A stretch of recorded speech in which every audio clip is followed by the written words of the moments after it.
Also in Massachusetts, the legislature is acting rapidly on a bill updating what the state can do at a public health emergency. That bill has languished on Beacon Hill for some time, but with the flu outbreak, it's now racing through the legislature. NECN's Josh Brugadier is at the State House in Boston tonight. Josh?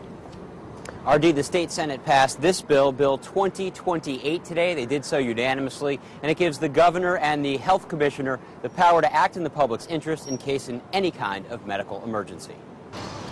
Timing sped up a hearing and ultimately unanimous Senate approval of the Pandemic and Disaster Preparation and Response Bill in Massachusetts. The bill gives the Public Health Commissioner the discretion to respond to an outbreak like the kind going on in Mexico, to close or evacuate buildings, enter private property, isolate or quarantine people, and to get and distribute meds and vaccines. A registry of Massachusetts volunteers would be created and would be activated in case of emergency. Plus, the commissioner could request personnel from other states. The bill also protects healthcare workers from liability.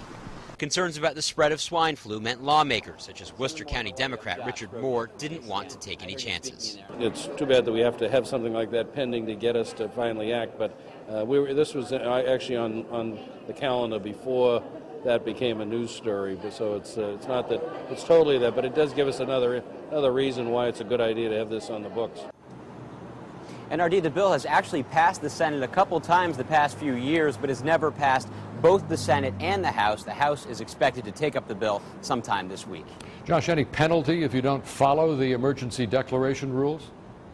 It can actually get to be a pretty severe penalty, because for each day someone didn't follow a rule, for example, if somebody was asked to be quarantined and they decided not to follow that, it could be a fine of up to $1,000 per day they didn't follow, and also up to 30 days in prison. Josh Brugadier on Beacon Hill tonight. Thank you.